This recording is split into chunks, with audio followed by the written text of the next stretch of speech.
comienzo la sesión.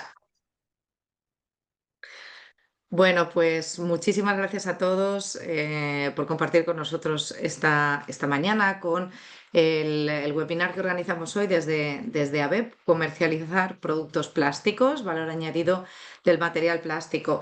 Este es un webinar como dentro de la agenda de formación de la asociación, que está financiado por la Dirección General de Industria. Dentro de los proyectos INENTI pertenece a la Consellería de Innovación, Industria, Comercio y Turismo, y en particular este webinar está enmarcado dentro de un itinerario formativo sobre comercializar productos plásticos, una visión un poco detallada sobre cómo podemos poner en valor el material plástico desde perspectivas como el greenwashing o la nueva normativa europea o la normativa europea, hacia dónde van en cuanto a visibilizar los materiales. Ya hicimos una primera sesión el pasado 2 de octubre, en el que hablamos de comercializar productos plásticos, cómo afrontar las relaciones comerciales en ese marco del greenwashing, y hoy hablaremos de cómo poner en valor el hecho de que estén fabricados con materiales plásticos, que además ya sabemos que a nivel social pues no gozamos de un privilegio o de un valor que sea percibido como tal por la sociedad. Sin embargo, tenemos muchos aspectos que trasladar en materia de funcionalidad, muchos aspectos que trasladar incluso en aquellos elementos que ponen en valor la sostenibilidad de los materiales plásticos. Hoy abordaremos conceptos como la huella hídrica, la huella de carbono, y también hablaremos un poquito del contexto europeo y qué está pasando respecto al sector, a los materiales, a las certificaciones, a las importaciones, etcétera, y que están condicionando mucho el aspecto comercial de los productos plásticos en cualquiera de los sectores de aplicación, que son muchos y muy diversos, pues como sabéis, desde la agricultura, automoción, agroalimentario, packaging, etcétera. Entonces, sin más, voy a dar la palabra, bueno, pues a nuestra colaboradora en este proyecto, que ha sido Teresa Sebastián, una profesional que muchos de nosotros conocemos por etapas previas suyas también y por la etapa presente, y que nos va a traer este tema de la mano de importantes actores y protagonistas como son Jordi Simón, Business Manager en BASF, que también conoceremos seguramente algunos de nosotros por haberle escuchado en múltiples conferencias y sesiones anteriormente, con Patricia Gálvez, delegada de asesoramiento en certificaciones de OCA Global, con la importancia que tiene la certificación en nuestro sector. Ha cobrado especial importancia, por ejemplo, en temas como materiales compostables o contenido de material reciclado, que hablaremos también de ello, y con Ana Rivas, que es Corporate Sustainability Manager del Grupo Lantero. Seguro que muchos de vosotros también habéis coincidido con Ana en diversas ponencias, porque me consta que ha participado en jornadas, varias sesiones, además de que el Grupo Lantero es un referente en el sector del packaging y quizás uno de esos sectores donde más ha influenciado la normativa europea en materia de sostenibilidad y medio ambiente. Y sin más, cedo la palabra. Teresa, es todo tuyo. Haremos al final de la sesión las preguntas, si te parece, aunque dinamízalo como mejor te convenga. Y por supuesto, la presentación también la distribuiremos al final de la sesión junto con el vídeo, todos los inscritos en la jornada. Y ahora sí, Teresa, the floor is yours. Muchísimas gracias, Cristina. Muy A ti. buenos días a todos. Bienvenidos, Jordi, Patricia y Ana. Gracias por reservar un hueco en vuestra agenda para trasladar vuestra experiencia y conocimiento, porque hoy de lo que vamos a hablar es del valor añadido del material plástico y todos estos retos que nos va trasladando tanto la legislación como la sociedad en cuanto a los atributos y las alegaciones ambientales de qué se dice, ¿no?, sobre el plástico y cuánto de esto es percibido de la manera adecuada o puede llegar a distorsionar mediático que hay. Hemos preparado una presentación como un guión muy breve, pero sobre todo lo que queremos es compartir con todos vosotros que os habéis apuntado a esta jornada este conocimiento, y compartir también y recoger vuestras inquietudes, y trataremos de dar respuesta a aquellas cosas que nos trasladéis. Vamos avanzando en la presentación. Si me deja aquí, esto es. Vale. Nada, esta primera diapositiva es lo que os ha avanzado Cristina, que es de dónde veníamos el otro día. Supongo que no todos los que estáis habéis podido asistir a la jornada del día 2, y por tanto vamos a traer un breve resumen de por qué estamos abordando este tema del greenwashing y de esta parte de la comunicación sobre los plásticos. En este sentido, vamos a... Perdonad que estoy aquí viendo cómo puedo pasar la presentación. Aquí. Muy bien. ¿Por qué abordamos este tema en este momento concreto? Ahora mismo está en trámite una ley de consumo sostenible que lo que está haciendo es transponer una directiva que se publicó el año pasado, en 2024, sobre el empoderamiento del consumidor. Ha cambiado un poco el tema de la ambición en cuanto a este tema. El año pasado venía muy potente, pero ahora en 2005, en paralelo también con el ómnibus y la rebaja de ambición en cuanto a otros criterios de sostenibilidad, en esta parte de comunicación también se ha pisado el freno. Y de hecho, esta directiva de empoderamiento sí fue aprobada, pero la propuesta de directiva en cuanto a alegaciones ambientales le hemos puesto aquí un hibernada, porque justo después de verano la noticia que hubo fue precisamente este, que se quedaba parada. No obstante, tenemos desde 2005 una directiva que habla de prácticas comerciales desleales que ya apuntaba directamente a qué cosas se deben de hacer y qué no en cuanto a muchas prácticas comerciales, pero en concreto a lo que nos atañe hoy, que es qué estamos haciendo de mejoras ambientales en nuestras compañías y sobre nuestros productos y qué estamos contando y cómo lo estamos contando. Aquí os traigo de hace unos días una publicación, no porque sea que sí lo es un perfil interesante que seguir, sino sobre todo porque viene justo a hablar del tema que tenemos hoy entre manos. Y es, lo importante no es tanto el material, sino para qué vamos a utilizar este material. Tenemos que partir de nosotros tenemos elegido un material o nos dedicamos, en este caso concreto en el que estamos aquí, a fabricar o a transformar un material que conocemos, que sabemos sus debilidades, sus fortalezas y que en función del reto que vayamos a abordar, porque queramos dar respuesta a un tema u a otro, encontraremos diferentes hojas de ruta para mejorar o alcanzar este tipo de vicisitudes. Es, por tanto, lo que me gustaba de este artículo que os traemos aquí es no hay por qué ser un antiplástico, es decir, no debemos comprar nunca esta posición ni validarla por muchos argumentos que nos den en contra, sino entender de dónde viene esta motivación o de dónde viene este mensaje y sobre todo rebatirlo y defender el plástico con los argumentos que tiene como material muy valioso y muy útil que es ahora mismo. No necesitamos atribuir este greenwashing. Para vuestras agendas, por si queréis apuntarlo, que queréis tomar nota, el próximo 6 de noviembre hay una presentación de compra pública verde impulsora de la circularidad de plásticos. Aquí lo tenéis, se hace en el Círculo de Bellas Artes de Madrid. Y en Ámsterdam, el 13 de noviembre, también hay un curso que creo que puede ser interesante para vosotros en cuanto a los retos del desarrollo también en el reciclado plástico. Y vamos a empezar ya con el diálogo. Vamos a meter un pequeño aperitivo de qué es greenwashing para aquellos que no estuviesen en la otra jornada, pero sobre todo los dos ejes que tenemos ahora mismo en esta mañana es la competitividad de los plásticos.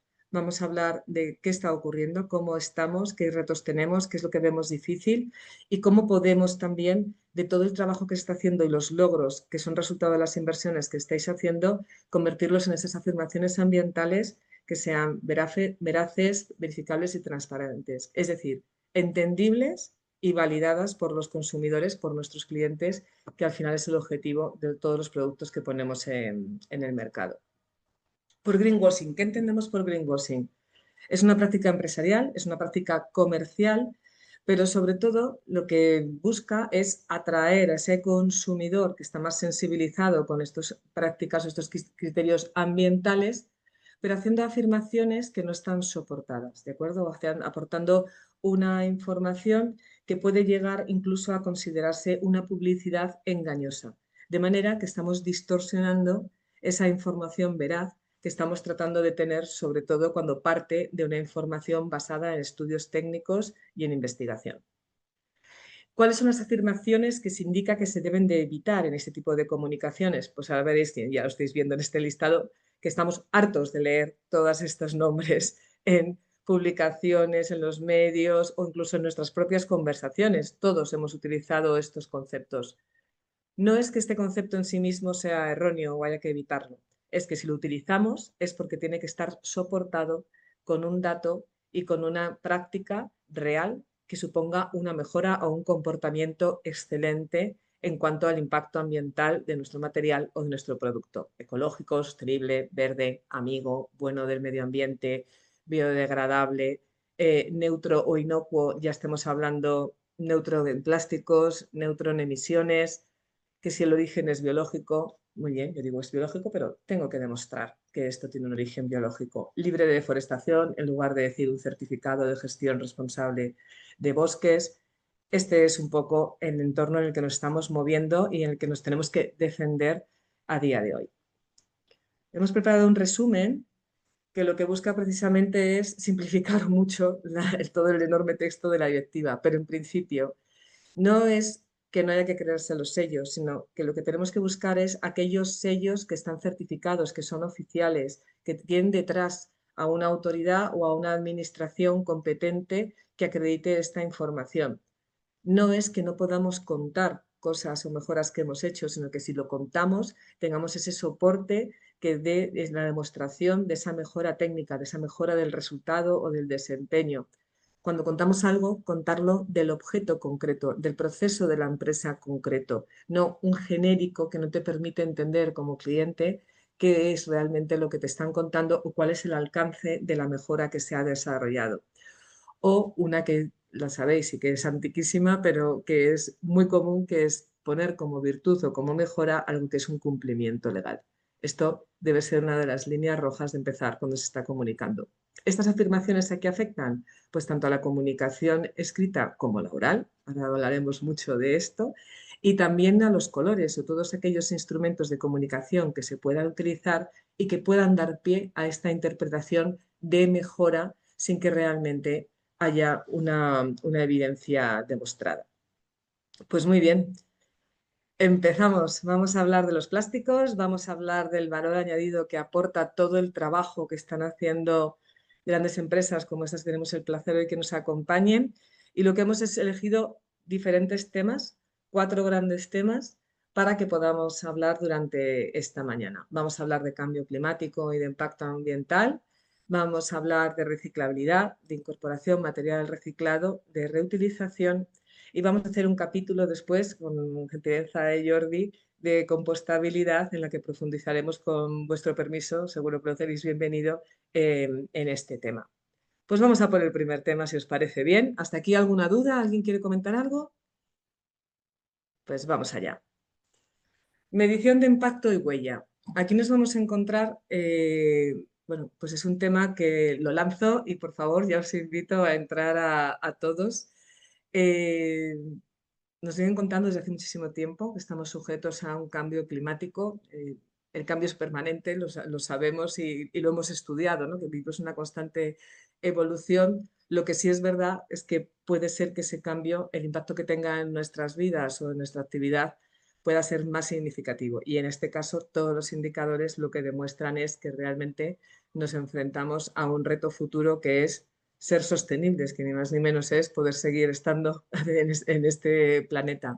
Esto ha generado una preocupación social bastante activa, que se ha derivado además en acciones políticas y en una sobreregulación, si me permitís, en los últimos 5 años, que nos ha vuelto locos, porque los que nos dedicamos a trabajar en cosas más técnicas hemos estado leyendo más leyes casi que desarrollando tecnología. Pero bueno, ha sido así, parece que ahora ya se ha tranquilizado un poco, pero bueno, no bajamos la guardia. Pero la realidad es que esto ha motivado una sobreregulación y el desarrollo también de instrumentos que nos permiten medir esta reducción de impacto. En lo que a mí me toca como moderadora de la mesa, os traigo aquí un ejemplo de cosas como se están contando que no son deseables, como por ejemplo somos más sostenibles que nunca o vamos a ser más sostenibles o estamos mejorando nuestra sostenibilidad. Y os proponemos un ejemplo que no tiene por qué ser este, pero sí que busca aterrizar en yo estoy apostando por la sostenibilidad, por reducir el impacto y la acción concreta que estoy haciendo es, en este caso, por ejemplo, es buscar proveedores locales y mi objetivo ha sido ir incrementándolo hasta que hoy, en el 2025, puedo decir que el 100% de mis proveedores son locales. Esto es un ejemplo, ¿no? Pero aquí os lanzo a la mesa y participar, por favor, con libertad. Es cómo de difícil es ahora mismo medir este impacto, el que estoy haciendo y cómo medir si estoy mejorando o no con los cambios que estoy implantando. Y cuando llega un reto o un plan estratégico, ¿no? En el que dicen, oye, ponerme objetivos o darme acciones para ser más sostenibles, de qué es lo primero que pueden hacer las empresas o qué es lo primero que se pone sobre la mesa para abordar estos grandes temas. Todo vuestro. Bueno, no sé si me permitís comenzar, ¿sí? Perfecto, claro. Vale. Bueno, en primer lugar, dar las gracias a Beb y a Teresa por la organización y es un placer estar aquí con vosotros. Creo que ya Teresa ha dado un poco las claves de por qué estamos aquí, una entidad de certificación, y es pues esa palabra, ¿no? La veracidad de la información. Es importante cuando hablamos poder demostrar que lo que estamos diciendo es así. Bueno, pues las entidades de certificación, en concreto CA Global, nos dedicamos a esto, a hacer como de notarios, simplemente confirmando que la información que la empresa nos da realmente es así. Para ello utilizamos una serie de metodologías de, bueno, revisión de toda la documentación, solicitud de evidencias para poder decir que lo que están diciendo es veraz. Esto es el fin último, digamos. En medio que hay pues, un montón de normas, un montón de indicadores, porque al final lo que tenemos que pensar es que la sostenibilidad es un concepto mucho más amplio que el medio ambiente, y el medio ambiente es un concepto mucho más amplio que lo que podemos hablar de huella de carbono o de huella hídrica. Cuando hablamos de huella de carbono, por ejemplo, estamos hablando de un indicador más que nos sirve en las organizaciones para saber dónde estamos. Lo más importante siempre es poder medir dónde estamos para poder establecer esos planes que comentabas, Teresa, de, bueno, pues voy a decidir que trabajo con todos los proveedores locales, pero primero tengo que saber dónde estoy y hacer un plan y ver si es factible llegar al objetivo que me marco. Bueno, pues podemos hablar del indicador, por ejemplo, de huella de carbono, que seguro que todos conocéis lo que es la huella de carbono. Al final es un indicador que mide los gases de efecto invernadero que se emiten a la atmósfera en una actividad o en un producto. Y aquí sí que quería un poco recalcar la diferencia, porque hasta ahora hemos hecho muchas verificaciones de organización, de huella de carbono de organización, en las que, bueno, pues como sabéis, la organización mide su impacto a nivel de actividad global, lo que es toda la organización. Pero cada vez nos estamos encontrando más con huellas de carbono de producto. Y esto es muy interesante porque es lo que comentaba antes Teresa de esta legislación que va directamente a empoderar un poco al consumidor y que el consumidor conozca. Y es que cuando vamos a comprar un producto, saber el impacto en gases de efecto invernadero que genera ese producto puede ser la diferencia a la hora de decidir si me decanto por uno o por otro. Un ejemplo muy sencillo en el plástico es el tanto por ciento de reciclabilidad que tenga el producto. Un producto virgen completamente, su huella de carbono puede ser el doble que un producto con una reciclabilidad a partir del 40%. Entonces, bueno, esto es importante que lo conozcamos en vuestras organizaciones porque puede ser una forma de comunicar muy clara, es un indicador que cada vez se conoce más y no solo que se conozca más, sino que cada vez está más regulado, efectivamente. Los objetivos europeos y como estamos dentro de la Unión Europea no nos queda más remedio que acogernos a ellos.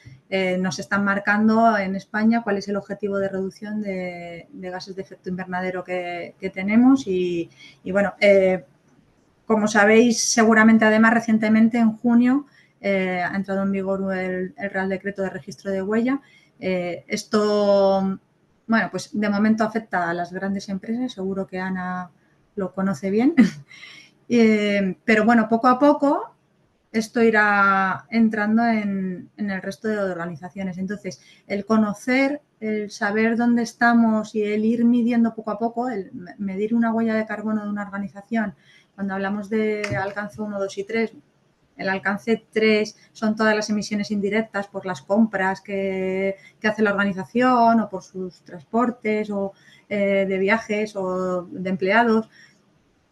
Todo esto no es tan sencillo, requiere mucho dato, mucho conocimiento del dato de la organización y bueno, si empezamos, lo conocemos, si empezamos poquito a poco, pues no es lo mismo que si luego de repente en algún momento la legislación nos llega y nos aplica.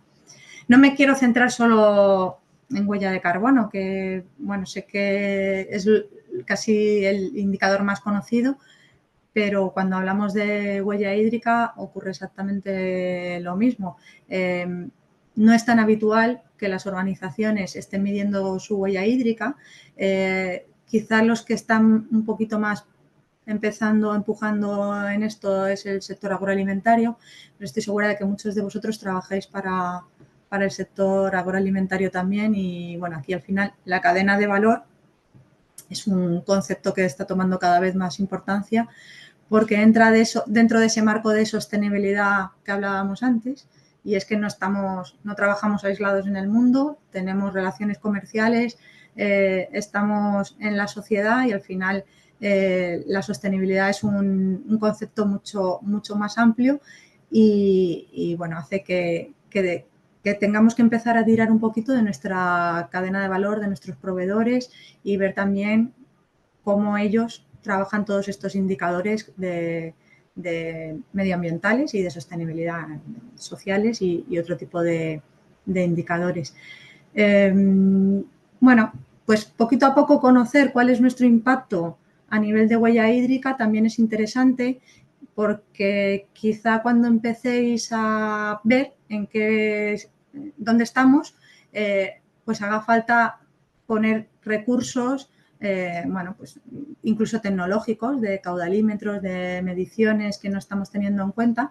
Y bueno, pues todo esto poquito a poco nos va generando un conocimiento que nos va a poder establecer cómo queremos mejorar, cuál va a ser nuestro objetivo y comunicar al final lo que estamos haciendo. Bueno, pues es la forma de posicionarnos también en los mercados.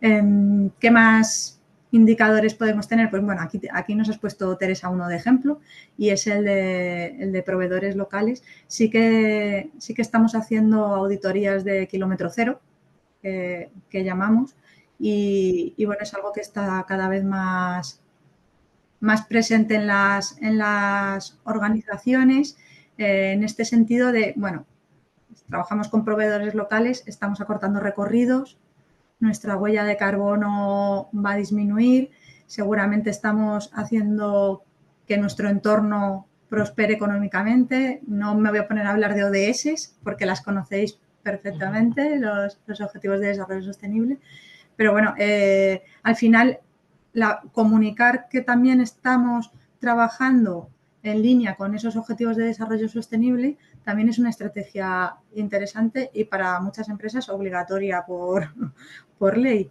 O sea que esto al final es, yo digo como siempre, podemos hacer como una columna vertebral de la estrategia de sostenibilidad de la organización y a partir de ahí buscando indicadores y buscando actividades que estoy convencida que en las organizaciones ya se hacen, pero muchas veces no somos capaces de incluir dentro de nuestra estrategia y de alinear y de comunicar. Entonces, bueno, muy importante. Residuo cero, estamos también cada vez más recibiendo solicitudes para temas de residuo cero. Al final, bueno, pues conocer nuestro residuo, si es 100% valorizable, si es un 90% valorizable, si cómo podemos hacer para que ese residuo se convierta, entre en el mercado otra vez como materia prima, de nuevo. Todo esto cada vez se está trabajando más en las organizaciones y, bueno, además de que es un tema, que la economía circular es algo que a nivel legislativo también en la Unión Europea se está impulsando mucho, yo creo que es una palanca de competitividad importantísima, porque cada vez el recurso material es cada vez más escaso y al final si conseguimos reintroducir y no convertir en residuos, sino en una nueva materia prima este primer residuo, vamos a conseguir ser mucho más competitivos. Y ya si nos metemos en tema de eficiencia energética, que está muy relacionado con huella de carbono y con todo, pues va todo en la misma línea. No quiero monopolizar la conversación, que seguro que de esto también tienen nuestros compañeros mucho que contar. Pero bueno, desde el lado nuestro como entidad de certificación, lo que hacemos al final es dar un papel que dice que todo el trabajo que ha hecho la organización, pues al final el resultado es este. Huella de carbono, pues podemos auditar ISO 14064, la 14067 que es la de producto, o por GHG. Es que hay tantas normas que podemos utilizar, porque al final no es que queramos certificarnos en una norma, sino que utilicemos esa normativa, esa metodología para conocer y para medir el impacto de nuestras organizaciones. Bueno, pues básicamente lo que hacemos es dar un papel, pero es que ese papel dice mucho por detrás. Entonces, es como la forma vaga de decir estoy trabajando bien y la forma fácil de que el que está enfrente entienda que todo eso lleva un trabajo por detrás. Así que, nada, Muy bien. no Pues quiero muchas contar más, gracias, luego si no, seguimos. Vale, gracias Patricia por este excelente primer acercamiento. Sé que además es un día difícil para ti, que has hecho un esfuerzo por acompañarnos, con lo cual también Sí. en el momento que tengas que desconectarte, pues libremente, ¿de acuerdo? Muchas Nos gracias. hablabas de huella de carbono, de huella hídrica, kilómetro cero, alineamiento con ODS, residuo cero, eficiencia energética. Entiendo que no todos tienen un esquema de certificación, ¿no? No en todo tienen norma No, o si todos tienen alguna norma de referencia. casi todos está cada vez más, hay cada vez más normativa. De ODS hay una que todavía no se ha terminado de publicar, pero que se está trabajando en ella. Lo que sí estamos haciendo las entidades de certificación, que ya tenemos un recorrido y que, bueno, pues sabemos cómo trazar, ¿no?, la información para al final hacer un sistema de verificación, estamos haciendo esquemas propios. Muchos de nosotros, residuo cero, kilómetro cero, todas estas son esquemas propios de las organizaciones Sí. que al final, bueno, pues se basan en la trazabilidad de la información, igual que cualquier otra norma, pero como no existe una norma ISO, por poner un ejemplo como tal, o una UNE, pues las entidades de certificación creamos la nuestra propia para poder apoyar a las organizaciones en esto. Vale. Y antes de dar paso a Ana y a Jordi que nos cuenten sus experiencias en procesos de certificación, que ahora nos contarán, Seguro que las tienen buenas y claro. malas. Muy atrás. ¿Qué nos recomendarías, Patricia, como empresa cuando quieres empezar a certificarte en algo? Claro, yo creo que todos tendemos a lo que conocemos, pero a lo mejor no es el mejor primer paso, ¿no?, que tenemos que dar. Vosotros tenéis una oferta en la que ofrecéis, pues lo que decías, ¿no?, como una columna vertebral de certificaciones. ¿Tiene una secuencia, o sea, existe una secuencia recomendable para empezar a acercarse a la medición de impacto o realmente depende mucho del caso de cada empresa? Eso te iba a decir, que depende mucho del punto de partida de cada organización. Bueno, si hablamos de medio ambiente, por ejemplo, solo de medio ambiente, ISO 14001, que es la norma de gestión de un sistema medioambiental, es un buen punto de partida porque a partir de ahí vamos a conocer, vamos a poder medir pues muchos de los indicadores que hablábamos anteriormente de medioambientales, pero generas el marco en el que puedes empezar luego a pues, medir huella de carbono. ¿Qué ocurre? Que nos estamos encontrando que muchas organizaciones casi ni saben lo que es 14001 y ya están calculando huella de carbono. Ya.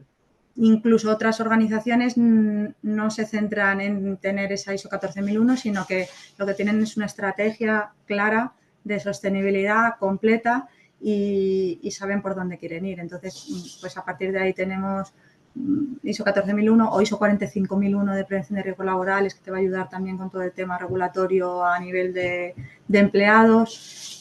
Hay normas de responsabilidad social empresarial, SG21, o hay muchísimas que pueden ayudar a abordar. Yo, para mí, si me preguntas, me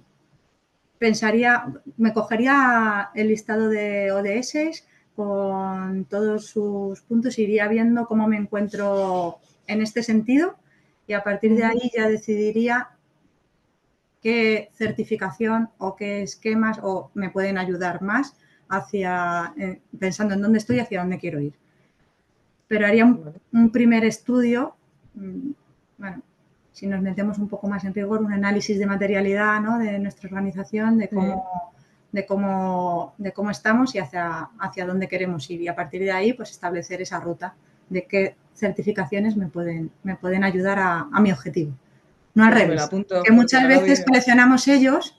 Sí. Y bueno, a ver, si en una licitación o un cliente concreto te lo está pidiendo, pues allá que vas. Pero intentar contextualizar todo y ponerlo en una estrategia va a ayudar a no duplicar esfuerzos. Muchas veces nos encontramos que para obtener una certificación se están haciendo esfuerzos por varias vías, diferentes departamentos. Entonces, bueno, yo creo que esto es importante para que al final la sostenibilidad no sea un coste, sino una inversión. Y de verdad que puede ser una inversión si lo hacemos bien y si pensamos en qué palancas de competitividad nos puede aportar la sostenibilidad. Muy bien. Pues muchísimas gracias, Patricia. Me apunto a lo Nada. de los ODS porque me parece una forma muy buena de abordarlo, ¿no? Siempre hay que empezar poniendo objetivos, pero hay veces que ya están puestos. No hace falta. Eso es. Muy bien. Pues nada, pues vamos a por los clientes. Entonces, Ana, Jordi, cuando habéis hecho procesos de medición de impacto, si queréis compartirnos vuestra experiencia general, en concreto con algún esquema, encantados de escucharos. Bueno, pues si quieres os cuento yo muy brevemente, porque Vale. tendríamos horas para poder entrar Sí, aquí claro, de cada tema de hoy tenemos. a hablar. La verdad es que sí. Evidentemente esto es una necesidad, como comentaba Patricia. El problema es que hay muchas veces que la necesidad nos llega desde diferentes prismas y con diferentes alcances. Yo destacaría, Patricia, dos temas muy relevantes que has puesto sobre la mesa. Y es que esto sirve para algo, aparte de para cumplir con una obligación legal que en el caso de las grandes empresas es muy tangible, pero sirve a cualquier nivel y a cualquier empresa, sobre todo porque nos sitúa dónde estamos. Y para poder tener ese punto inicial de conocer dónde estamos y sentar la base para poder definir esa estrategia, ¿no?, esa inversión que nos va a traer luego un beneficio, los esquemas de certificación y el que nos podamos apoyar en entidades que son realmente especialistas en esta temática es esencial. Nosotros somos un grupo muy grande y es verdad que no todas nuestras fábricas están al mismo nivel. Hay quien tiene la 14001, hay quien todavía está en unos niveles más sencillos, pero al ser un gran grupo tenemos la obligación de medir esa huella organizacional, ¿no? 1 y 2 ya llevamos muchos años haciéndolo. Estamos dando el salto al abismo de lo que implica el alcance 3 y es un salto al abismo. Entiendo que Jordi luego en el caso de BASF, o sea, esto es elevado a la enésima potencia, ¿no?, para un caso como el vuestro. Pero lo que quiero es transmitir ese mensaje positivo, ¿no?, para todas estas empresas que comparten este foro con nosotros, que bueno, la organización va por un punto, pero hay que hacer ese cambio de mente. Esto lo que nos va a permitir es ser más eficientes, conocer dónde estamos produciendo esos grandes impactos, porque aunque hablamos de toneladas de carbono, de metros cúbicos de agua, de cosas raras sobre el terreno, uso del suelo, Lo único que se hace es una transformación real de nuestra actividad o la actividad de nuestra cadena de valor. Entonces ahí es donde tenemos que ser muy positivos ante la necesidad de tener que ir avanzando en estas materias. Los esquemas de certificación nos aportan esos criterios para que podamos ser comparables unos con otros, porque si no, lo de medir peras y manzanas nos funciona súper mal y estamos hablando, acabáis de saltar de una temática tan crítica como es el greenwashing. Pues imaginaros, encima no tenemos reglas de comparación. Entonces, es un tema muy complejo. Yo levanto una bandera por la huella de producto. La organizacional está bien, pero mucha atención. Si queréis ser una empresa que aporte gran valor a vuestros clientes, la huella de producto puede ser muy relevante. Y bueno, pues ahí evidentemente nosotros conocemos muy bien nuestros productos, esa transformación a impacto medioambiental, pues a través de los esquemas o de consultoras como podáis ser vosotros, pues yo creo que aporta mucho valor. Y ya le dejo a Jordi que comparta su visión con nosotros. Bueno, buenos días, gracias también por la invitación a participar en este foro. Es cierto de que son temas espectaculares.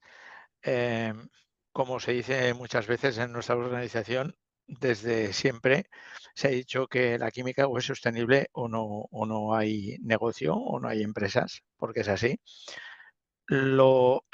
Y esto o te lo crees o no te lo crees, ¿no? Entonces, las organizaciones como VAS, que es una empresa que realmente es interesante de conocer cómo ha trabajado y cómo trabaja desde hace muchísimos años, con un sistema alemán que se llama el VERBUND, que es el Sistema Integrado de Producción, que ahora se está hablando de circularidad y de reutilización de recursos, cuando desde hace casi 100 años, pues hay muchas de las plantas que se conectan una detrás de otra para que el residuo de una sea la materia prima de otra.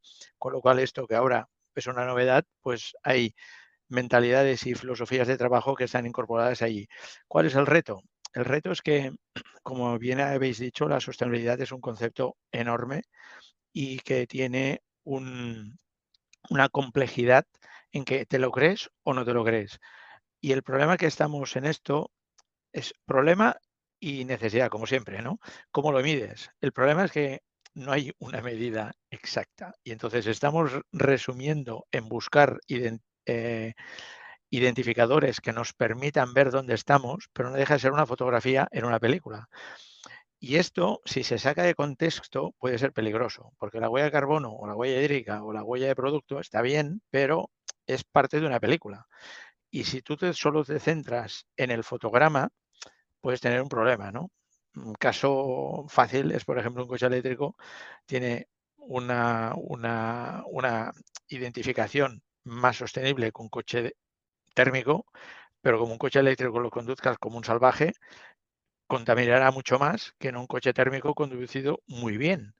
Entonces, es más complejo de lo que parece. Entonces, en nuestras organizaciones, pues podéis imaginar, como ha dicho Ana, es brutal porque intervienen, es muy distinto poder valorizar o identificar en empresas más pequeñas que tienen los circuitos más separados que no en las antes como las nuestras, que están integradas totalmente, que tiene sus ventajas a nivel medioambiental, porque como he dicho, el hecho de generar menos residuos, porque los aprovechas como materia prima, esto tiene una complejidad bestial. ¿Cómo imputas a un producto una cosa que viene de otra parte? ¿No? Esto es una complejidad muy grande. Claro, se está haciendo unos esfuerzos bestiales porque las empresas que se lo creen, se lo creen. Y entonces ahora hay que decir, aquello que estamos haciendo desde hace décadas y casi un siglo, ¿cómo lo plasmas en toda la legislación actual?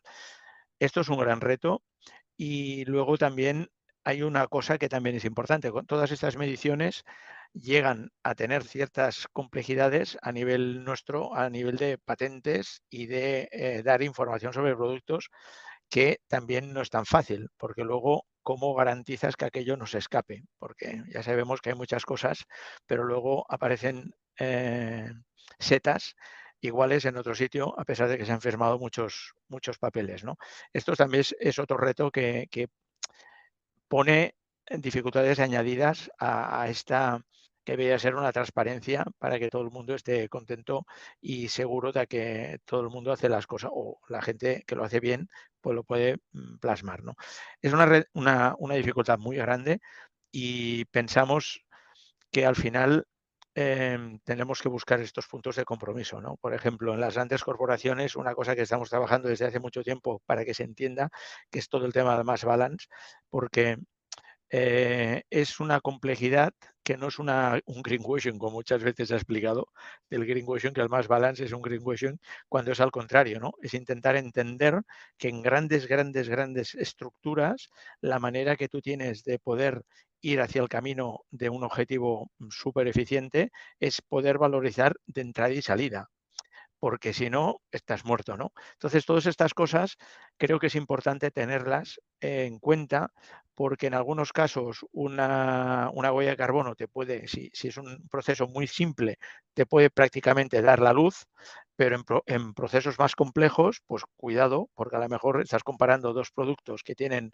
huellas de carbono distintos, pero cuando los analizas en conjunto, el que tiene peor huella de carbono a lo mejor es más eficiente en conjunto, ¿no? Con lo cual, es una herramienta que está bien, pero yo creo que el mensaje que deberíamos transmitir a la sociedad, que esto es complejo, porque las empresas no es su filosofía, pero sí que deberíamos escalarlo como podamos a nivel de asociaciones, a nivel de plataformas, en que cuidado porque es un indicador, pero no es la ley. Y esto sí que creo que es un tema que deberíamos explicar también al legislador, que no se emparre mucho porque está metiendo leyes muy potentes, pero que luego se pone a bailar a la hora de exigir el cumplimiento de las mismas, ¿no? Entonces, yo creo que es un reto. Creo que, como bien se ha explicado, es no solo una oportunidad, es una oportunidad para entender de que o hacemos las cosas bien hechas o es que no tiene sentido. Y entonces, esto sí que es una motivación. Y tomar las cosas, primero creerte que tienes que hacer las cosas bien hechas y luego ya buscarás cómo te pueden ayudar las herramientas que hay distintas para intentar explicar de que lo estás haciendo bien. Pero para mí el primer paso es creerte que tienes que hacerlo bien. Y luego también es cierto que hay que exigir al legislador que apoye a las empresas que lo están haciendo, porque si no, la competencia es desleal. Vosotros que como certificadora, Patricia, sabéis que vienen sellos de no se sabe dónde y que ancha es Castilla, ¿no? Entonces, a partir de aquí, creo que es un reto tan grande como lo que es de lo que estamos hablando, pero sí que es imprescindible que nos lo creamos. Entonces, cada empresa, a nivel de su tamaño, intentar hacer el esfuerzo para hacerlo bien es una de la mejor contribución que podemos hacer a nuestra sociedad, ¿no? Y luego, pues, soportar las distintas opciones que hay. A nivel que lo escalas para arriba es muy complejo y yo pienso que debemos que tener la mente abierta y dejar de etiquetar fácilmente a las grandes corporaciones, porque hay grandes corporaciones, igual que pequeñas corporaciones, que lo hacen bien y pequeñas que lo hacen mal, pero sí que pensar de que hay que vigilar de no meter etiquetas. Y esto sí que, haciéndolo todos, creyéndonoslo, yo creo que tiraremos todos adelante. Y es Muchas imprescindible, gracias, evidentemente, ¿eh? Jordi. Pues está claro, hay que medir, ¿no? Porque, como decía, además me parece muy interesante las dos cosas, que es la utilidad que tiene de hacer esta foto, pero luego también este gran riesgo que es, ojo, que una cosa es tener una foto y otra cosa es que comparemos fotos que sean comparables. Es decir, que las realidades son distintas y tenemos que ser muy conscientes de ese análisis y de ese diagnóstico para que realmente hagamos una comparación y hagamos una elección del mejor, eligiendo de verdad algo que es mejor que otra cosa y no simplemente diferente, ¿no? Yo es que creo que aquí nos falta en la ecuación, nos falta una variable que es importante, que es el ciudadano o el consumidor. Es decir, porque cómo utilizaremos aquel producto también es importante.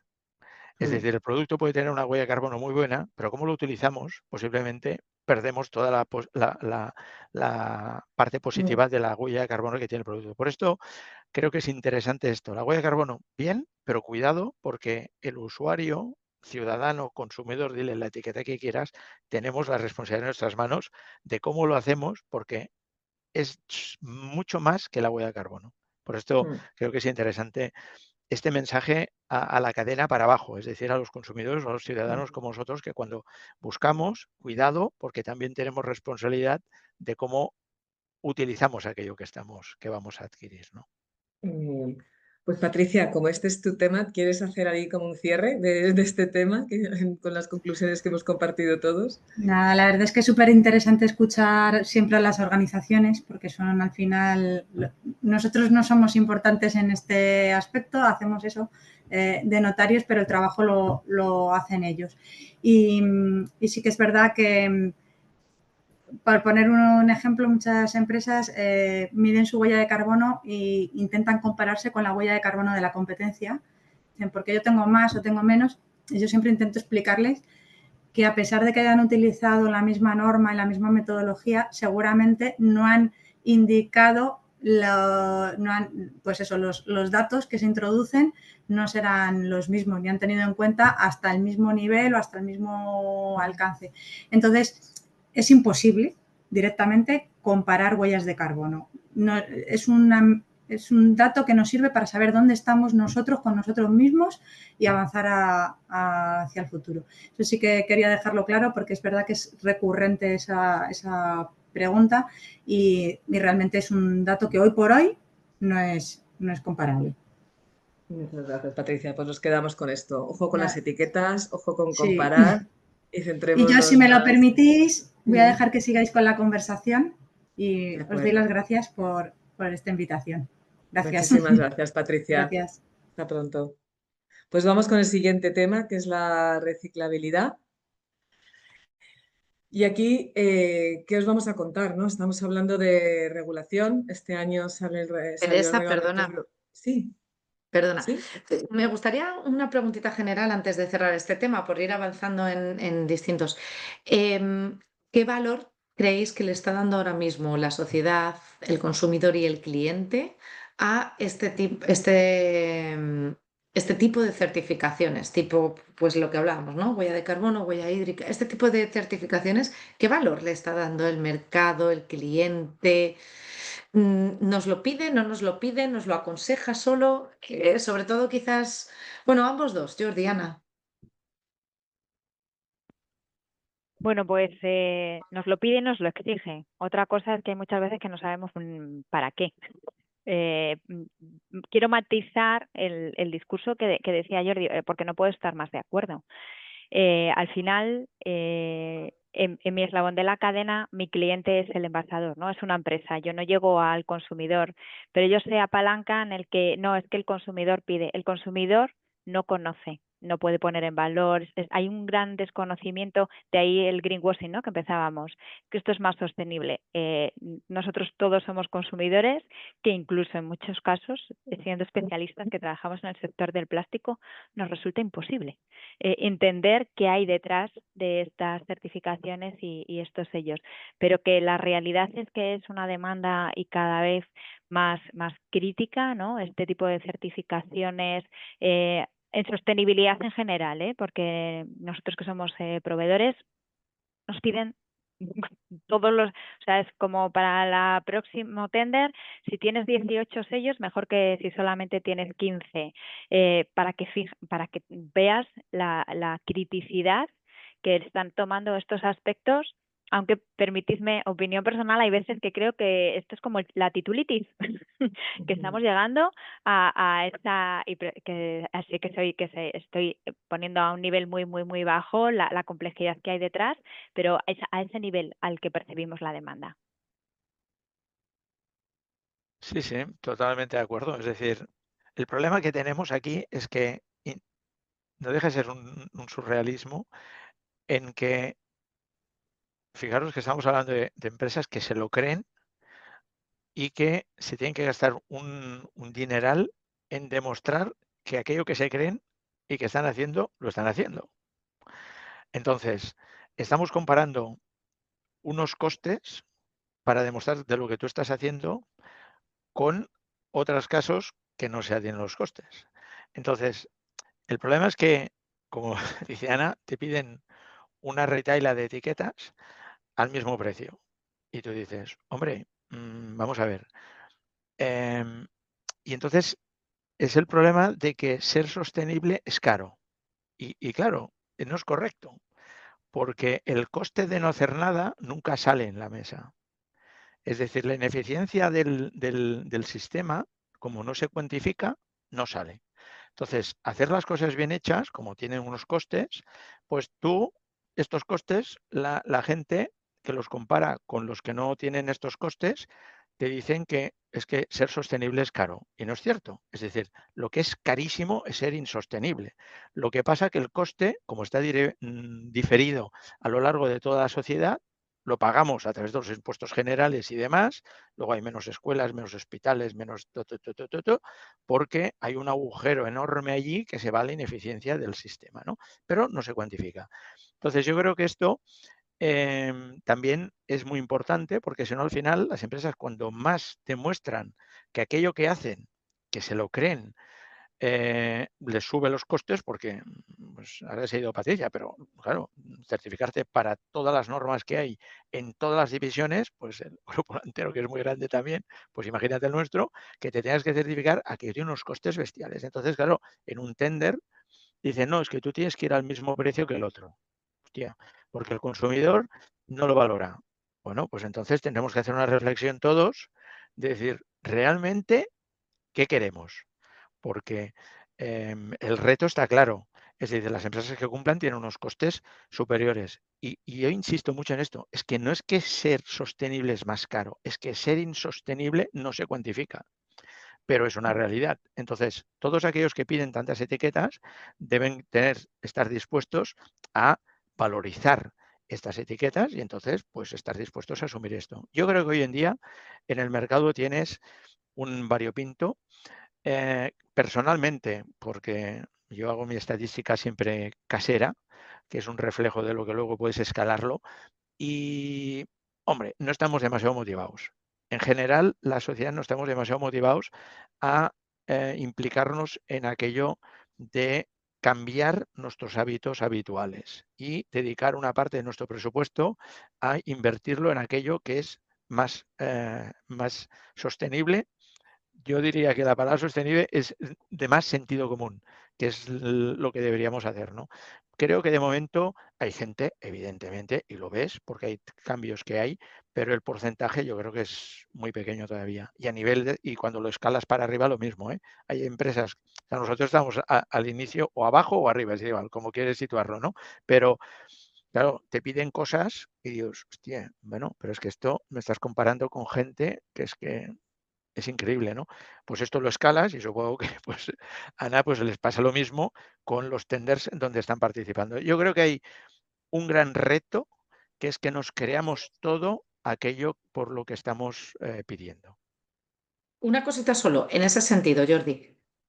Se está acusando ya, veníamos hablándolo de ello al principio de la sesión, justo antes de empezar, de que ese tipo de certificaciones están entrando en productos importados por frontera sin ningún tipo de revisión y que eso está generando una competencia desleal incluso en el campo de las certificaciones.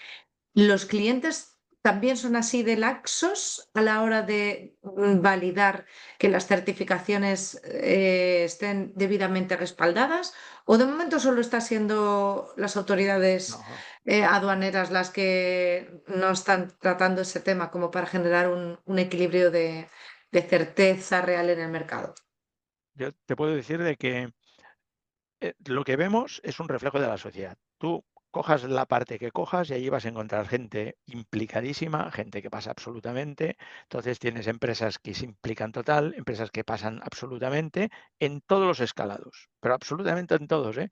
Desde el ciudadano a la tienda más pequeñita, a la cadena más grande, a la empresa pequeñita, a la empresa más grande y pop, pop, pop, pop. Y te puedes ir a las grandes multinacionales y habrán que se lo creen y otras que no se lo creen. Y así vamos. Entonces, esto es una realidad de que se exige poco porque no nos lo creemos. El día que nos lo creamos, pues lo vamos a exigir. Entonces hay mundos paralelos. O sea, son mundos paralelos. Estás invirtiendo en una cosa, por ejemplo, yo pongo un ejemplo, no me gusta poner ejemplos nuestros solo, pero el primer carácter eléctrico que hay lo tiene BASF, ¿no? junto con SABIC. Entonces, esto es una inversión atómica. Bueno, pues te vienen materias primas hechas con carbón y, claro, evidentemente, mucho más baratas y, claro, te comparan con estas materias primas. Y tú dices, hostia, pero es que no tiene nada que ver. No, no tiene nada que ver, pero la realidad es la realidad. Entonces, esto es un reto muy grande, porque o nos lo creemos o estamos mal. Y el primero que tiene que creérselo es el legislador. Es decir, el legislador, cuando hace una ley para Europa, a quien tiene que proteger el número uno es a la economía europea. Pero no por ser proteccionismo, es que hay cosas que hay que dejarlas claras. No, no es cuestión de hacer proteccionismo, ni mucho menos, sino que aquí hay unas reglas que hemos pensado que es mejor para toda la ciudadanía y para toda la sociedad, pues el que quiera venir aquí tiene que cumplir con estas normas, nada más. Y la puerta está súper abierta. Lo que no se puede hacer es mirar para otro lado. No, no puede ser. Porque quien pierde son las empresas que realmente se lo creen. Y esto está pasando, ¿eh? Está pasando y Claro, sí. con nombres y apellidos, ¿eh? Que si se quiere se pueden poner nombres y apellidos porque aparte es conocido en el mercado, con lo cual así Creo que es, eso es al menos justo, la Jordi, forma nuestra, ¿eh? lo que no está pasando. Lo que tú dices debería ser la teoría coherente. Lo que no está pasando es eso, precisamente Sí. porque no está pasando a nivel de las autoridades y de la propia creencia de las autoridades europeas y de la correspondiente control en frontera, es por lo que estamos en esta situación que estábamos un Lo poco de alguna que manera sí que es denunciando con cierto, esta lo que pregunta. sí que es cierto es que hay una cosa que es muy clara. La ética, las buenas praxis es la base para la sociedad.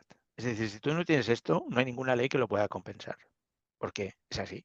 Es decir, no puedes poner 8.000 millones de policías o 4.000 millones que nos controlan a nosotros, ¿no? Porque al final no tiene sentido esto. Esto no tiene sentido. Entonces, a nivel individual y a nivel profesional y a nivel consumidor, o nos ponemos las pilas y nos lo creemos, o es que no hay ninguna ley que pueda Mm, dar respuesta a esto. Sí que es cierto que el legislador tiene que dotar la ley, cuando la hace, de recursos de inspección y de sanción.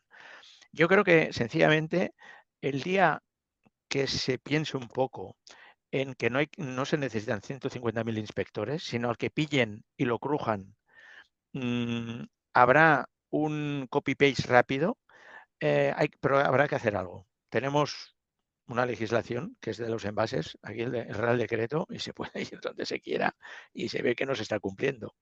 Y entonces dices, ¿cómo se puede permitir que un Real Decreto, una ley, no se cumpla y se pueda saltar a la torera? Hay que hacer algo, algo. ¿Es complejo? Totalmente de acuerdo. Las administraciones es muy compleja, totalmente de acuerdo. Pero o nos ponemos las pilas o hay que parar de hacer legislación, porque si no, pues como está Ana y nuestra organización, nos estamos invirtiendo y gastando una cantidad de recursos y esfuerzos para decir, y bueno, ¿y esto para qué va a servir? Si la picaresca está muy extendida, ¿no? Teresa, no quería Así retener es. esto más, pero me parecía importante No, comentar no, este tema. claro, por supuesto. Todo Pues esto. vamos a ver algunos de los temas que nos pide la legislación, precisamente. Así que vamos, si queréis, avanzando con otros ejemplos que están afectados por todo lo que acaban de plantear. Y entre ellos es la reciclabilidad. De reciclabilidad y de contenido de material reciclado, vamos a hablar ahora también con Ana y con Jordi. En reciclabilidad, ¿qué queremos compartir con vosotros? Pues eso que estábamos comentando justo ahora, que era esa parte de este Real Decreto que comenta Jordi y ese reglamento que se ha aprobado ahora en enero de 2025, en el que anuncia para 2030 ya unos objetivos muy concretos y novedosos, que es calidades de reciclado, es decir, cómo tenemos que tener clasificados los materiales y tener por encima de un 70% a partir del 2035 a nuestros productos envasados si los queremos poner en el mercado, que es un ejemplo, por ejemplo, de esta regulación exigente. Y luego otro criterio que es el diseño para reciclar. Esto estamos hablando de envases, pero probablemente afectará también a otros productos porque estén afectados, por ejemplo, con el pasaporte digital, que no hemos hablado de él, hemos hablado de etiquetas y de certificación, pero aquí también tenemos a muchísimos productos que van a llegar, hola, este es mi impacto, esta es mi información, y dentro de esa información nos van a preguntar por reciclabilidad. Yendo a la esencia de lo que estamos hablando de greenwashing, aquí os traemos un ejemplo de todos nuestros productos son reciclables o tenemos una política y mejores prácticas en reciclabilidad y lo que realmente deberíamos de comunicar, y es que este producto concreto tiene un estudio en el que nos da este porcentaje de reciclabilidad compatible con las instalaciones que están ahora mismo destinadas para recuperación, clasificación y tratamiento. Os traemos un ejemplo que nos ha brindado muy amablemente Ana, y Ana, si quieres, pues encantados de que nos expliques el trabajo que habéis hecho en cuanto a este tema. Sí, pues mira, queríamos compartir con vosotros que dentro de esa preparación que estamos haciendo como empresa que trabaja en la fabricación de envases, por lo tanto, llevamos tiempo ya cumpliendo con el Real Decreto, pero nuestro punto de mira está claramente en el nuevo reglamento europeo que, como sabéis, cambia totalmente las reglas del juego. Ahora, la capacidad de poner o no un producto en el mercado para esas empresas que tienen todo su conocimiento basado en años y años de experiencia de producto puede estar limitada si no hacen un diseño adecuado de su solución de envasado de cara a la reciclabilidad, que es lo que comentaba Teresa. ¿Cuál es la situación en la que nos abordamos con esto? Bueno, pues y aquí vuelvo a coger las palabras de Jordi, estamos sobreregulados, pero de una forma negativa, porque esto va a llegar, pero todavía no se han definido las reglas. No sabemos cuáles van a ser ni siquiera los criterios que tenemos que plantear para poder decir si mi solución va a cumplir con esa reciclabilidad de más del 70%. Independientemente de esto, no nos podemos parar. Nosotros necesitamos seguir avanzando y industria del plástico, que estáis aquí representada, no nos lo podemos permitir. ¿Qué es lo que compartimos con vosotros? Pues compartimos un desarrollo que se está haciendo en el grupo, en nuestro centro de innovación, pero además en colaboración muy directa con la planta que tenemos en Valencia. Tenemos allí compis que trabajan diariamente con vosotros y estamos haciendo una apuesta por los monomateriales. Sabéis que de cara a poder garantizar esa reciclabilidad con los flujos actualmente establecidos, pues todas estas soluciones además flexibles, que son las que quizá tienen el examen más difícil a la hora de cumplir con esa reciclabilidad, porque se hicieron muy fuertes en vamos a reducir la cantidad de material, pero combinando materiales muy diferentes que nos asegurasen esas prestaciones de conservación y preservación del contenido alimentario o no alimentario, porque este tipo de soluciones también se puede meter en el sector de detergencia, cosmética y perfumería. Pero estamos cambiando de soluciones tan complejas como podía ser un poliéster con una poliolefina y una capita de aluminio, ahí nada, lo que poníamos conjuntamente, bueno, pues en nuevas soluciones, monomateriales. Si es poliéster entero, nos estamos enfocando más en la poliolefina, aunque tiene esa complejidad muchas veces de las barreras, y estas son las soluciones que compartíamos con vosotros. Hemos sido capaces de desarrollar soluciones duplex y triplex 100% en poliolefinas que están al mismo nivel de prestaciones que pueden llegar a estar pues, soluciones actuales que tenemos en el mercado. La complejidad, pues lo que decía Jordi, el consumidor no está preparado. Estas innovaciones, por lo menos en los primeros años de desarrollo, van a ser innovaciones más caras. Es lo que hay. Hay que desarrollar materiales, hay que desarrollar tecnologías, hay que desarrollar procesos. La sostenibilidad no es cara, la sostenibilidad es una inversión para una mejora de futuro. Muchas gracias, Ana. Enhorabuena por la iniciativa. Y además, en el caso concreto de los envases, también ese trabajo en reciclabilidad repercute también en responsabilidad empleada del productor, ¿no? Los criterios de comodulación que llaman ahora y que también vienen impulsados desde Europa obligan también a los sistemas de responsabilidad empleada del productor a aplicar bonificaciones o penalizaciones en función de la reciclabilidad, lo cual es uno de los criterios que van a ser también de gran relevancia en este sentido económico en los próximos años. Jordi, ¿te animas a reciclabilidad? ¿Nos quieres compartir? Hombre, ¿cómo no? Pues Desde el dale, punto de venga. vista, no, lo que pasa, aparte es un poco ponerle salsa, porque desde el punto de vista químico, claro, nosotros, a ver, la química siempre está, es el apoyo a todos los sistemas, porque Sí. a nivel de, nosotros intentamos, y yo personalmente intento siempre hablar de valorización de los residuos, porque claro, si no, las palabras se nos comen, ¿no? La valorización, la gente ve incineración y reciclabilidad, pum, ya ve mecánico. Y claro, al final hay que darle un valor al residuo. ¿Qué pasa? Cuando tú hablas del valor al residuo, ya empezamos aquí a ver cosas diferentes y desde el punto de vista químico, y lo malo es que sí que es cierto, y aquí hay que pegarse un poco la autoculpa y la autorresponsabilidad. Yo creo que las grandes corporaciones químicas hemos dejado de explicar la química. Ahora ya creo que estamos cambiando un poco, ya empezamos a explicar un poco más la química, pero si no la explica la química, si la química no la explican las grandes corporaciones químicas, no sé quién la va a explicar. Entonces, cuando hablas de los plásticos, desde mi punto de vista, y desde el punto de vista químico, creo que el error más grande que se ha hecho es identificar que la vía de valorización óptima para el plástico es el reciclado mecánico, porque es una buena vía, pero no es la mejor. Entonces, como no es la mejor, pero se ha identificado como la única, todos estos problemas que estamos teniendo. Y por esto continuamos viendo tanta cantidad de plástico en el mar, porque no es mágica, pero bueno.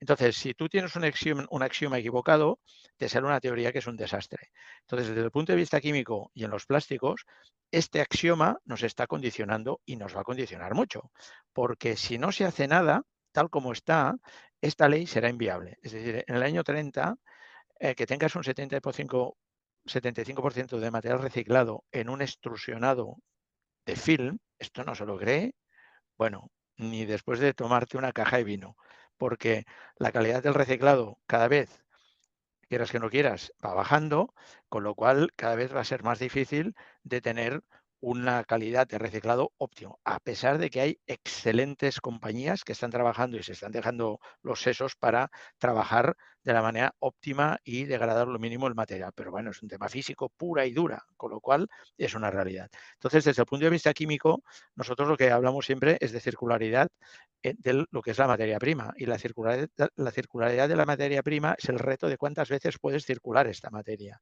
Y aquí, se quiera o no se quiera, el reciclado químico juega un papel fundamental y va a jugar un papel más fundamental las distintas opciones de reciclado químico, que aquí hay muchas historias de espolonizaciones y demás, y que cada vez se empieza a hablar un poco más la gasificación, que ahora es yuyu, era yuyu por el coste energético que tiene, evidentemente, era inviable hasta que las energías renovables son una realidad, pero todo esto es lo que va a permitir tener una materia prima virgen de nuevo y que allí sí que le podemos dar la vuelta pues a 20, 30 o 40 veces la vuelta a aquella misma materia prima, más o menos, también porque en cada ciclo también se pierde algo, pero esto sí que dará un valor. Ahora parece ciencia ficción todo esto lo que estamos hablando, pero yo creo que de aquí 10, 15 años va a ser una realidad por necesidad.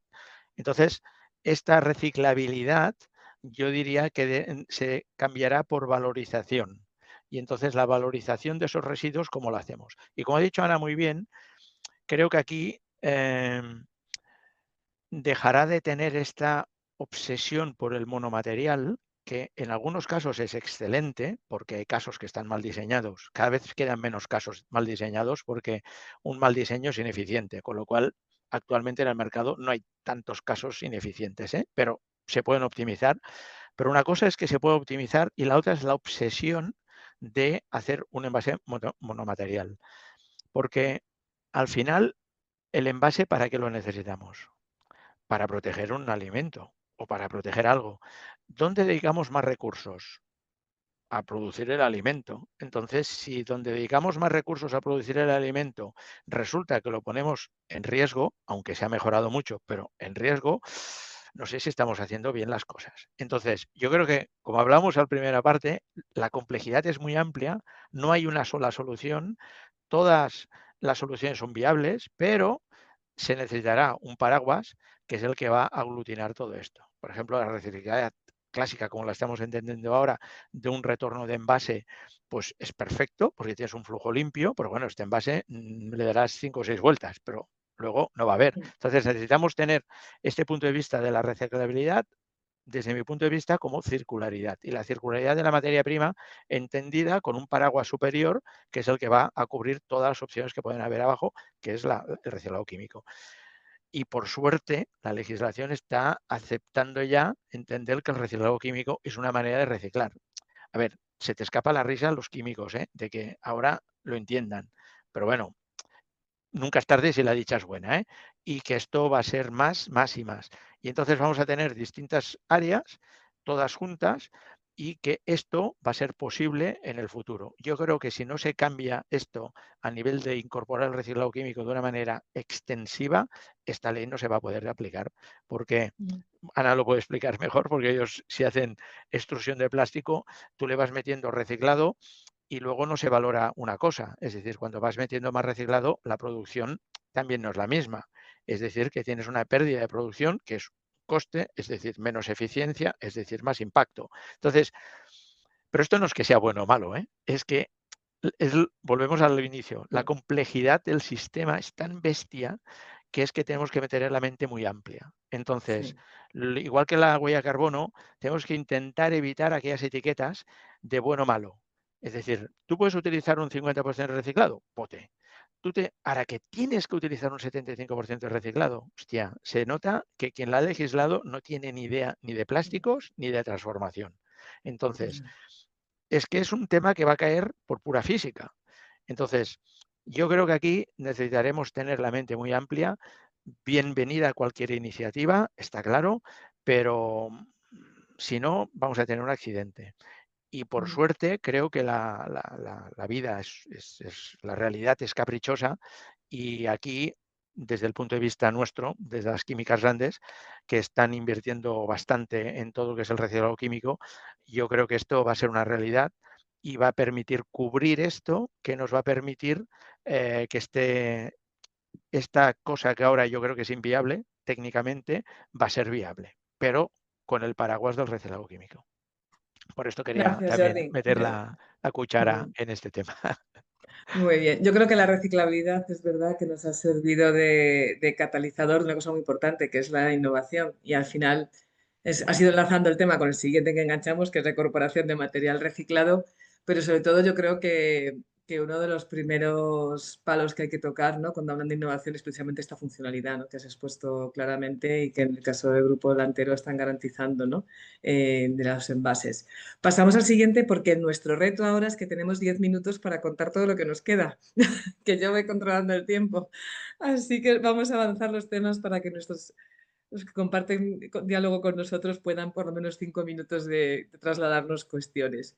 Hablábamos de incorporación material reciclado. Aquí volvemos otra vez a partir del ejemplo que no quiero quitaros ni un segundo. Aquí volvemos otra vez a tener unos objetivos muy exigentes, no solo de disponer y abrimos o retomamos lo que veníais hablando antes, ¿no? También con Cristina, y es, queremos incorporar materiales reciclados en nuestros productos, pero necesitamos, primero, que haya una oferta ajustada a la demanda, o sea, una cantidad de material disponible. Necesitamos un estándar de calidad, no solo en cuanto a el nivel de calidad, sino una homogeneidad de esa disponibilidad de calidad de material.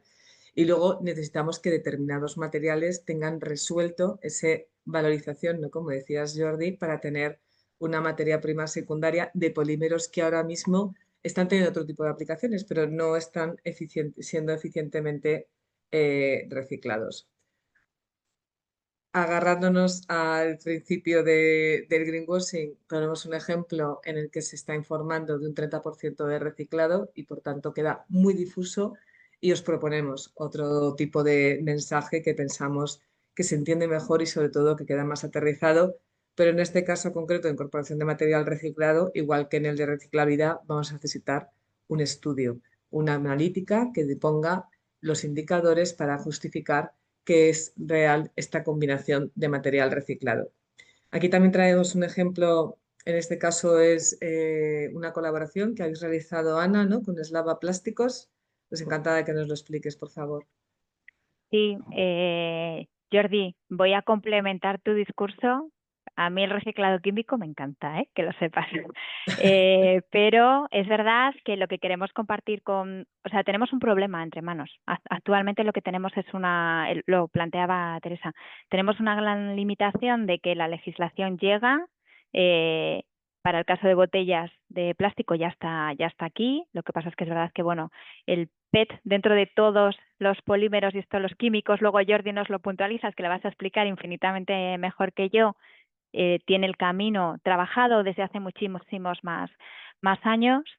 Hay otras soluciones plásticas como las poliolefinas, o en este caso el ejemplo que nosotros queremos poner sobre la mesa, que es el poliestireno, donde poder cumplir con esa legislación, como planteaba Jordi, lo vemos realmente como una grandísima dificultad, porque aparte de la pérdida de propiedades en cada ciclo de reciclado, tenemos para mí algo que es todavía más fundamental en la industria alimentaria, que es la seguridad alimentaria, ¿no? El poder garantizar que ese material va a poder cumplir con todas las legislaciones y todas las certificaciones necesarias para poderlo imponer en contacto directo con alimentos. Aquí el químico no tiene parangón, sin ningún tipo de duda. Es más, estáis hasta fuera de la legislación. Si proviene de un proceso químico, no tenéis absolutamente nada que demostrar. Pero nosotros nos hemos querido poner el examen más difícil y es tratar de conseguir, y estamos muy orgullosos de poder decir que junto con Neslava, que es otro de sus grandes empresas que está haciendo grandes esfuerzos, en este caso son especialistas en reciclado mecánico, que se ha conseguido, ¿no?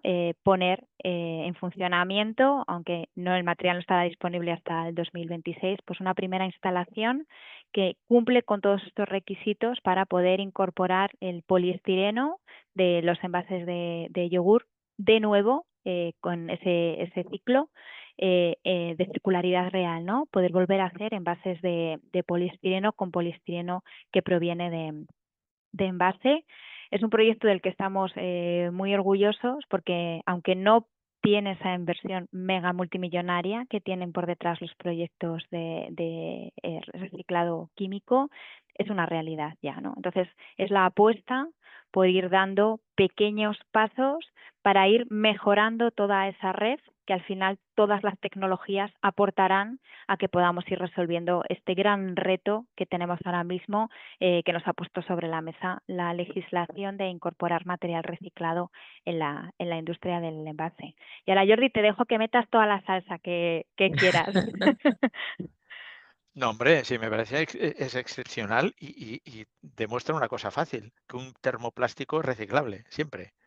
Es decir, aquí en la película que ha habido también, que ha generado un problema, ha sido pues todo el tema de que se ha querido visualizar de que el PET era la joya de la corona porque era el que se reciclaba fácilmente. Y hombre, a los que nos gusta la química, hostia, pues te chirrían los oídos, ¿no? Entonces, es un muy buen ejemplo y con las polierefinas 3/4 de lo mismo, son los más fáciles de reciclar las polierefinas, pero también hay que dar valor a lo que decimos, a las empresas que lo hacen bien, porque en todas las escaleras, en todas las escalas, tenemos empresas que lo hacen bien. Y entonces, haciéndolo bien, puedes tener un gran producto. Y al final es un tema de gestión, no de productos, es de gestión. Entonces, una lámina láctea, que es una tecnología que no la has explicado, pero la tecnología que hay detrás de una lámina láctea, la gente se quedaría con los pelos de punta lo que en un envase de yogur la tecnología que hay detrás, ¿no? Pero bueno, sí, lo dejamos para otro día. Pero es un ejemplo bestial de lo que es la tecnología que hay detrás de las cosas sencillas que luego se tiran y que se tendrían que gestionar correctamente para poder darle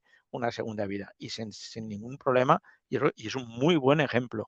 Un poliestireno, polipropileno, un polietileno, un PET, lo que sea, lo puedes volver a reciclar mecánicamente y perfecto. Ahora, cuando termine esto, tendrás que escalarlo a otro paraguas que te permita generar otro poliestireno y que puedes continuar haciendo pues lo mismo. Tienes un paraguas superior, luego te vas a un paraguas inferior y esto es lo que tiene que ir linkado siempre y entonces esa materia prima, pues a lo mejor sí que le podemos dar 25 ciclos, ¿no? Que no tiene nada que ver con el mecánico, ¿no? Pero es un gran ejemplo y enhorabuena porque como también he estado en poliestireno durante muchos años, es un tema que es apasionante, ¿no? Y que también llevamos mucho tiempo trabajando en ello, ¿eh? Pero Estupendo. bueno, La verdad es que hoy enhorabuena, enhorabuena. nos estáis regalando temas que dan para monográficos de hora y media cada uno, ¿eh? Al final van saliendo aquí temazos importantísimos. Y gracias, Ana, por compartirnos en primicia también estas noticias, porque nos ayudan también a animarnos, ¿no? A seguir impulsando la innovación. Pues vamos a por la compostabilidad, 1:22, Jordi. Así que vamos a dar todos los elementos de valor a nuestros asistentes y que nos puedan de ellos luego algún feedback o algún comentario también. Me vas diciendo, aquí veis el mismo ejemplo, un ejemplo de mensaje, cómo sería un greenwashing y cómo sería una buena práctica respetando tanto las prácticas leales como las recomendaciones en comunicación, que no es más que ser riguroso, ¿vale? Utilizar las normas y compartir con el consumidor las referencias que necesitan para tomar esta decisión. Pues los mandos son tuyos, Jordi. ¿Me vas diciendo qué pase Bueno, yo lo que diría diapositivas? que O... de entrada, como siempre, los conceptos, ¿no? Es decir, Vale, la compostabilidad es una vía más de lo que es los plásticos. Los plásticos tienen 4 vías de valorización, que sería la mecánica, la química, la energética, que es yuyu, pero en el futuro yo creo que se va a entender mejor, y la orgánica. Con lo cual, los plásticos son un chollo, hablando en plata, porque es la única materia prima que tiene 4 vías de valorización distintas, con lo cual es una maravilla. Entonces, los compostables, ¿dónde van? Es la respuesta de la familia de los plásticos a la vía orgánica, con lo cual ni mejor ni peor, son distintos. Igual que una poliamida no es, un polipropileno, ni una polisulfona es una poliamida. Y por esto hay tantos plásticos, porque no es que sean baratos, sino es que nos dan soluciones distintas a los distintos retos que tiene la sociedad. Y los bios es un paso más de la gran familia de plásticos, dando respuesta una vez más a retos de la sociedad, que es gestionar la orgánica. Y para gestionar la orgánica, los plásticos biodegradables son su partner. Entonces, ¿qué es un material biodegradable? También lo que decimos. Si lo tiras para atrás, Teresa, por perdona. favor, más que nada es entenderlos de que son materiales que son bioasimilados por microorganismos. Los microorganismos que hay son distintos, bacterias, hongos, virus, de todo. Los biodegradables en sí, los compostables, son una ampliación de la familia de plásticos. Es decir, que los plásticos que se valorizan por 4 vías, mecánica, energética, química y orgánica, es un chollo. Es así, porque son la única materiales que tienen 4 vías de valorización distintas y de manera eficiente en todas ellas. Cuidado, porque hay otros que alguno podría rozar, pero que no sería de lo mismo. Entonces, en el caso de los compostables, lo que es importante es entender que sirven para lo que sirven, ni mejor ni peor que cualquier plástico, pero sí que permite a la familia de los plásticos ser activos en el mundo orgánico, que ningún otro plástico lo puede hacer, y poquísimas materias primas pueden ser activos en el mundo orgánico y ayudar a toda la gestión de la orgánica. Esto los compostables lo permiten. Entonces, un biodegradable, como decíamos, es una palabra que necesita su apellido. Biodegradable, ¿en qué condiciones? Primero, para ser biodegradable tiene que ser bioasimilado de los microorganismos, virus, bacterias, hongos, demás, que lo descomponga en dióxido de carbono, sales, CO2 y biomasa. Y luego, ¿dónde? Pues ahí están las certificaciones. Lo puedes pasar, Teresa, si los veremos ya de paso. Sí. Y vemos las certificaciones que garantizan que aquellos materiales cumplen con lo que se espera de ellos, ¿no? Y entonces, pues si son en compostaje industrial, si es compostaje doméstico, si es en agua, si es en marín o si es en suelo. Entonces, esto es, como decíamos al principio, las etiquetas que te permite estar seguro de que aquellos materiales certificados por entidades conocidas y reconocidas te van a garantizar que aquello para lo que tú estás utilizando este material va a funcionar. Entonces, crucial las certificaciones y crucial certificaciones por entidades reconocidas, porque también la picaresca es ancha. La mala praxis es inevitable porque la jeta es humana, con lo Es cual universal. es universal. Con lo cual, pero sí que intentar tener certificaciones y ya que estamos puestos, como tiene que ir con un numerito, pues si tenéis el numerito y entráis en la web de TÜV o Tinserco, os podrá permitir decir si aquello que realmente pone el numerito es de la empresa que está registrada. Es un esfuerzo, pero yo creo que ya que hay las herramientas, vale la pena estar tranquilo de que aquello que te están vendiendo, efectivamente te lo está vendiendo la empresa que te lo está vendiendo, porque si no, copias de sellos también hay habituales en el mercado. Con lo cual, primero, entender si se necesita un material compostable o no, porque si no se necesita no es ni mejor ni peor, es distinto, y si se quiere, un material certificado. Esto es Muy básico. bien. Y después si aprietas te va a salir la flechita por aquí, una estrella, exacto. Que esto es un tema muy importante porque últimamente se entra en discusiones de que hay unas certificaciones mejores que otras, ¿no? Porque hay que garantizar el marín. Y dices, hostia, otro que no sabe de qué habla. Porque si garantizamos el marín en un biodegradable, está claro que para las otras funciones no va a servir, porque un acolchado que tenga que cumplir con marín no va a funcionar de acolchado, porque va a desaparecer en el suelo en 2 semanas y ya no tenemos material. Con lo cual, es muy importante entenderlos primero a los compostables o los biodegradables compostables y las certificaciones para qué se han hecho, porque se han sido diseñados y certificados para aplicaciones en concreto. Y por esto aquí insistimos mucho de que no hay certificaciones mejores ni peores. Es muy importante esto. ¿Vale? Ya podemos pasar y así vemos un tema que en los bios, yo lo que digo de la sostenibilidad que es muy compleja y esta transversalidad necesaria, los bios son impepinables. Necesitas esta visión transversal porque, claro, el bio desaparece. Y cuando desaparece, cuando hemos hablado de reciclabilidad y demás, y dices, un material que desaparece, ¡buah!, no sirve para nada. Bueno, no, es que su máxima contribución es que desaparece y te permite aparecer en otro sitio o en forma, en este caso de biomasa. Ponemos un ejemplo de la bolsa compostable porque entra como bolsa y aparecerá al final, que no lo veremos, pero contribuyendo a un compostaje de mejor calidad, con lo cual es más eficiente, ¿no? Y aquí pone unas cuantas cosas que el desaparecer no significa perder recursos, sino que se transforman de otra manera y luego que un ahorro al inicio, cuidado, porque acostumbra a llevar costes adicionales después, ¿no? Entonces, los bios sí que nos necesitan tener esta visión transversal, ¿no? Y si pasas la página, he puesto unos ejemplos más Sí. de esta visión global. Para mí creo que la visión esférica de la economía circular llegó un momento a ser perversa con aquello de botella a botella, ¿no?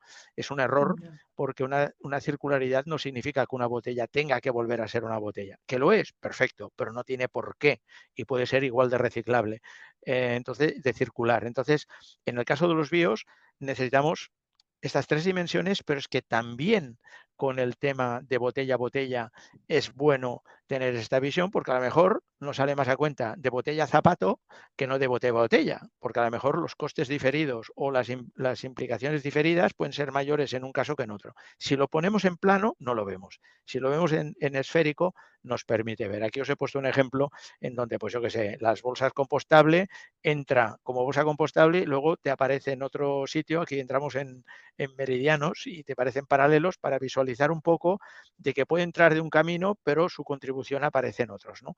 Y es un poco la idea de visualizar esta esfera para una economía que yo creo que será la clave en el futuro. Entender de 3 dimensiones y ser capaces de analizarlo de una manera más profunda que no simplemente la visión plana que nos puede llegar a errores, ¿no? Bueno, es un ejemplo para visualizar esto, ¿no? Y si pasamos, Ah, pues ya excelente. hacemos las puedes poner todas. Las Hostia, consideraciones que van apareciendo y hay una sí. entera que está... Perdón. Bueno, no sé cómo es Es que esto, las pero vas bueno. poniendo así. Ah, Vale, sí, venga, ha salido. voy. Bueno, disculpa, no me he fijado. Pensaba que. Bueno, la ética, lo que decíamos antes, la ética de las buenas y las buenas praxis es clave. Es decir, no hay ningún policía que nos pueda perseguir para que seamos conscientes y utilicemos el sentido común para tener una sociedad mejor, ¿no? Entonces, la Muy bien. siguiente es esto. Toda legislación debería, esta no se ve, bueno, no pasa nada. Toda la legislación debería ser coherente en el tiempo, es decir, porque a veces vamos vamos, nos ponemos todos dentro, vamos respondiendo a urgencias y también a veces ideología y emociones, que esto es muy peligroso, porque normalmente detrás de ideologías y emociones acostumbra a haber poco conocimiento o no todo el conocimiento necesario. Por esto, una legislación debería ser pensado a tiempo. Lo que hablábamos antes del reciclado. Si tú vas al reciclado mecánico al 75% en el año 30, bueno, que hablamos con empresas serias recicladoras y están todas preocupadas porque Claro, no es fácil. Pero bueno, claro. entonces, para mí lo importante, la legislación debe exigir a todos los actores su cumplimiento. Es decir, todos los que tienen que participar, todos en las mismas reglas. Y luego lo que preguntamos, ¿cómo garantizamos que los materiales que vienen de fuera de la Unión Europea cumplan con la legislación europea? Esto es una pregunta que tenemos que hacer al legislador para proteger a la economía europea y a la sociedad europea y a la legislación europea, que es quien la hace, ¿no? Y luego, pues, si tiras para adelante, pues esto, ¿no? ¿Cómo lo puedes hacer? Tienes que prever cómo lo vas a perseguir y a sancionar, porque si no, anchas Castilla. Y ya al final, pues sería un poco la reflexión del el último punto, si le das, lo veremos por aquí, pues esto, ¿no? De que tiene que ser básico, porque si no, a quien perjudica es a la gente que se lo cree y que es el primero en aplicar la legislación y genera una competencia desleal que es insostenible, porque pues el grupo Landero, si tiene que hacer un monocapa que cuesta un dineral para hacerlo y tiene que reportar algo, pues le viene otro por otro lado que está sonando las castañuelas y luego pues claro, los costes no son comparables. Es una competencia desleal que tiene que ser protegida por la propia legislación y por la propia administración, ¿no?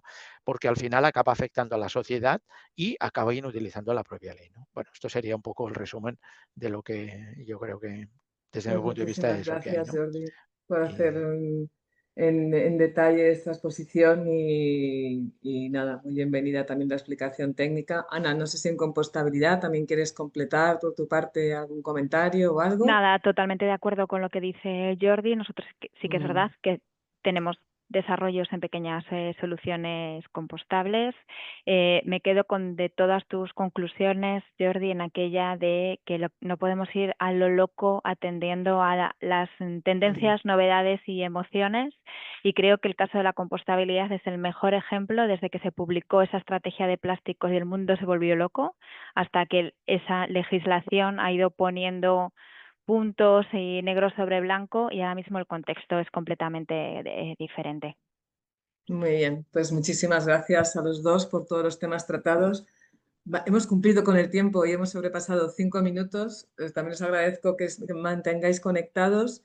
Y Cristina, no sé si quieres tú cerrar y hacer algún comentario. Yo he puesto ya la diapositiva de nuestra próxima Exacto, bueno, pues convocatoria.